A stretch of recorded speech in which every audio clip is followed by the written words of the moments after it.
So I've been asked on multiple occasions, why are you so into achievements and trophies?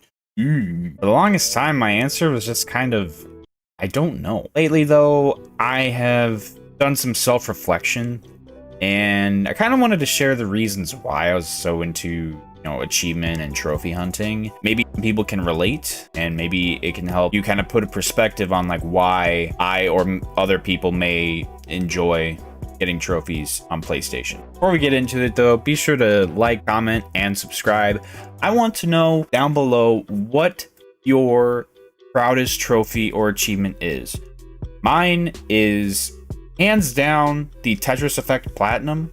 If you know, you know. I think one of the big reasons I'm so into trophies has to do with how I was gaming growing up. I mean, obviously I played on PlayStation and all that, so I already did that, but around 2005 or so, my grandparents were staying over for Christmas time, and we were just hanging out as a family. And my grandpa, he was on the computer. He was playing little Java games on a site called Pogo.com.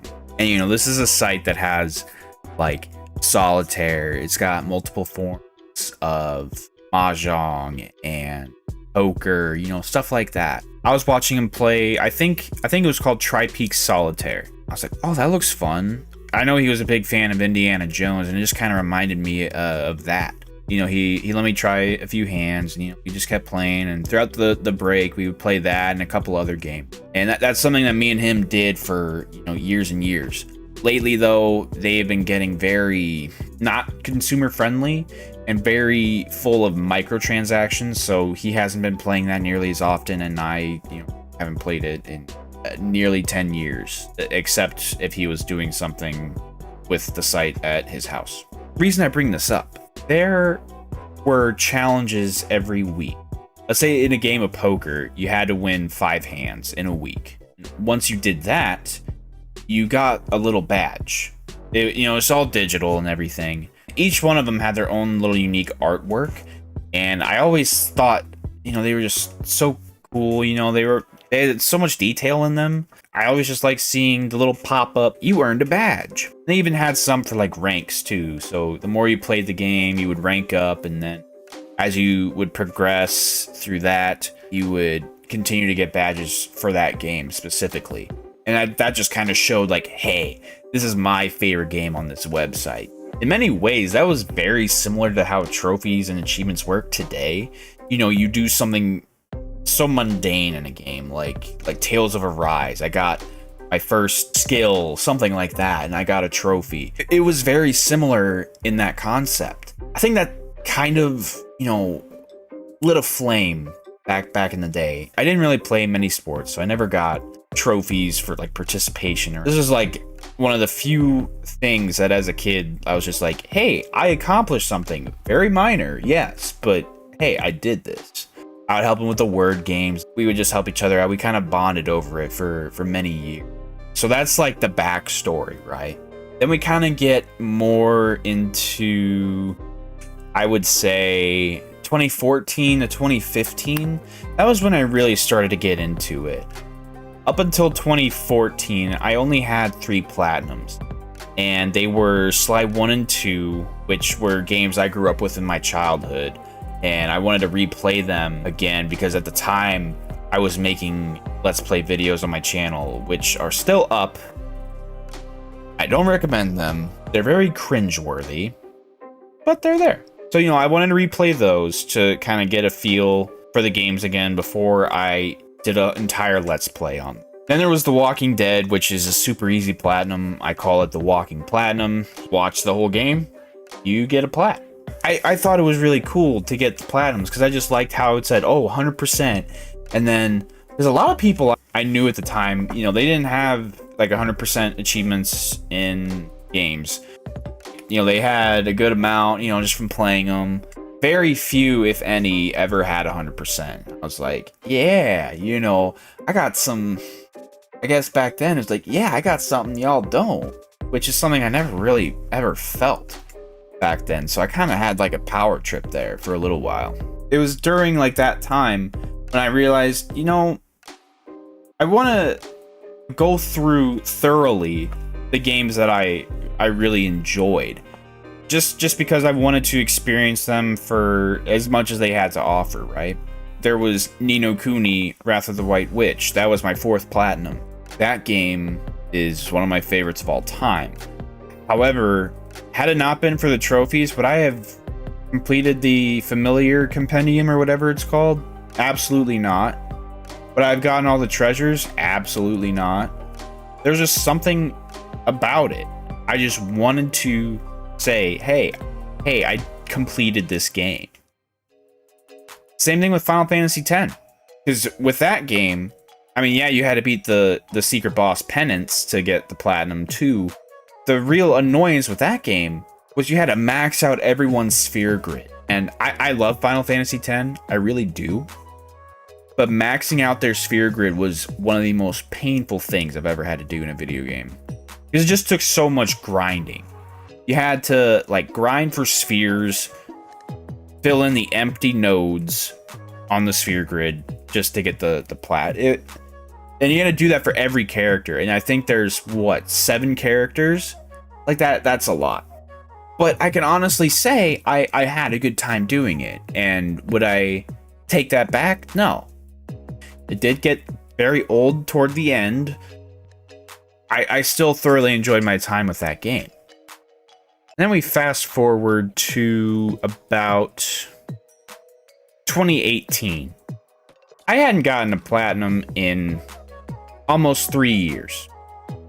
And then it was about this time that the Kingdom Hearts 1.5 and 2.5 collections came out on the PS4. And I figured that was finally time for me to get the platinum for Chain of Memories and Kingdom Hearts. Because when 1.5 came out, you had to play both games on each difficulty, and I just wasn't about to do that. I don't know why I brought up Kingdom Hearts. One of these days, I want to be able to get all the platinums for the Kingdom Hearts games. Kingdom Hearts 2 is one of my favorite games of all time, and that series, because of that, means a hell of a lot to me. As cheesy and mid as I think some of the games are, it still has a place in my heart. Then some things happened. You know, life got very busy for me, and I just didn't really play video games a whole lot. You know, I was busy with work, I was busy with friends, school. It was a tough time. Eventually, as we got into 2020, with everything that happened in 2020, I don't know if I can say the words, so I'm not going to. I was playing games more often. I didn't really have much else to do. It kind of kick-started when I got the platinum for Persona 5 Royal, which was a pretty simple plat. Like, a lot of people have that platinum. But man, I had so much fun playing through Persona 5 again. And Royal was just the icing on the cake. So Persona 5 Royal was platinum number 28. For one of my friends had said something along the lines of, "You going to get to 50 platinums this year?" And, you know, when he said that at first, I was like, no, how the F am I going to get to 50 platinums by the end of this year? It was, you know, end of June. I didn't know how I was going to do it. Something in my mind just like snapped, and I was just like, you know, I'm going to do it. I'm going to get 50 platinums by the end of 2020. Thus it began. 21 platinums in 6 months. These weren't just like cheap games to do, right?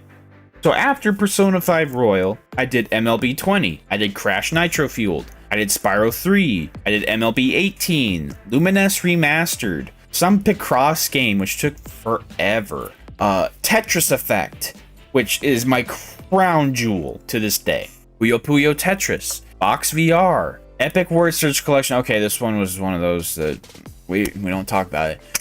Crash 2, Persona 5 Dancing in Starlight, Rock Band 4, World of Final Fantasy, Kingdom Hearts Melody and Memory, Yu-Gi-Oh! Legacy, The Duelist Link Evolution. You know, I'd gotten to 48 plats by the end of 2020. I didn't quite reach my goal of 50, but that's okay, because I had so much fun going through each of those games. It gave me this sense of accomplishment, like, hey, you know, I learned all these, like, techniques in Tetris, like T-spins, L-spins, SZ spins, stuff like that, to help get some of the achievements. Never before had I ever put time into a game to like learn little tricks to do. Like, sure, I played Rock Band a lot, and like I got better as like I kept playing, but never before had I like actually practiced until Tetris Effect, because I knew I needed it. I knew I needed it to complete the Platinum Trophy. I can spend a good amount of time on each game, like instead of just playing it for a few minutes, just not really getting the most for my money out of the game. Especially with games being, you know, $60, $70 now, I want to do everything that game has to offer. And luckily that usually ties into getting the Platinum Trophy.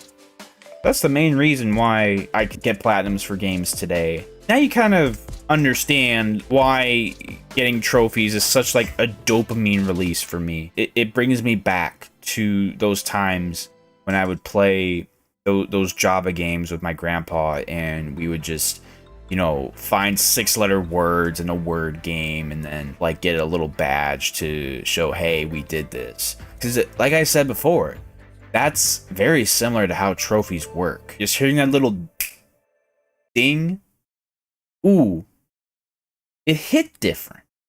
It really do hit different. Anyway, that's all for this video. I do want to take some time to thank everybody for all the support on the Nocturne video. I really wasn't expecting the turnout that it got, and I just want to let you know from the bottom of my heart, thank you.